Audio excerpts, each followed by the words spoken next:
ভেনেজুয়েলার পর এবার কিউবায় সামরিক হস্তক্ষেপের হুঁশিয়ারি দিলেন আমেরিকার প্রেসিডেন্ট ডোনাল্ড ট্রাম্প। নিজের মালিকানাধীন সামাজিক যোগাযোগ মাধ্যম ট্রুথ সোশ্যালে এক পোস্টে ট্রাম্প লেখেন, ভেনেজুয়েলা থেকে আর কোনো তেল বা অর্থ কিউবায় যাবে না।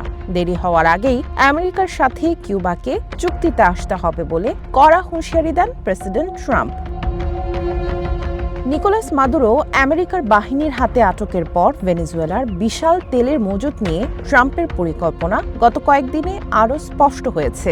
দক্ষিণ আমেরিকার এই দেশটি কিউবার প্রধান তেল সরবরাহকারী হলেও মাদুরো বন্দী হওয়ার পর তা বাধাগ্রস্ত হয়েছে। ভেনেজুয়েলার অন্তর্বর্তী প্রেসিডেন্ট ডেলসি রদ্রিগেজ আমেরিকায় ৩০ থেকে ৫০ মিলিয়ন ব্যারেল তেল পাঠাতে রাজি হয়েছেন বলে জানাচ্ছে গণমাধ্যম। ট্রাম্প তার পোস্টে লেখেন, কিউবা বহু বছর ধরে ভেনেজুয়েলার বিপুল পরিমাণ তেল এবং অর্থের উপর ভিত্তি করে টিকে ছিল। এর বিনিময়ে তারা ভেনেজুয়েলার শাসকদের নিরাপত্তা দিয়েছে, কিন্তু এখন আর তা হবে না। মাদুরো গ্রেপ্তার হওয়ার পর থেকেই আমেরিকার রিপাবলিকান পার্টির নেতারা ইঙ্গিত দিচ্ছেন যে এবার কিউবায় কমিউনিস্ট শাসনের পতন এখন সময়ের ব্যাপার মাত্র।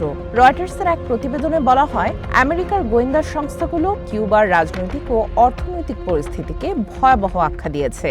এছাড়া কিউবা পতনের দ্বারপ্রান্তে বলেও দাবি করেছেন ট্রাম্প।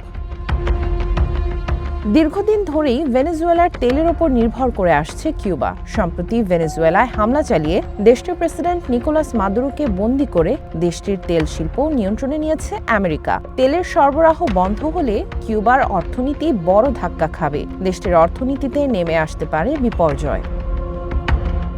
এদিকে কিউবায় ক্ষমতার পরিবর্তনের ইঙ্গিত দিয়ে নিজের পররাষ্ট্রমন্ত্রী মার্কো রুবিওকে দেশটির পরবর্তী নেতা হিসেবে দেখতে চান বলে মন্তব্য করেছেন প্রেসিডেন্ট ট্রাম্প। ট্রুথ সোশ্যালে এক ব্যবহারকারীর পোস্ট শেয়ার করেন ট্রাম্প, যেখানে লেখা ছিল, কিউবান বংশোদ্ভূত মার্কো রুবিও দেশটির প্রেসিডেন্ট হবেন। ওই পোস্টের নিচে ট্রাম্প মন্তব্য করেন যে তার কাছে এ প্রস্তাব বেশ ভালোই লাগছে।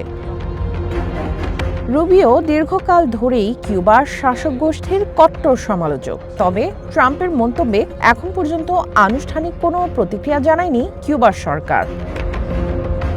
সামিয়া জান্নাহ, ওয়ান ইন্টারন্যাশনাল ডেস্ক।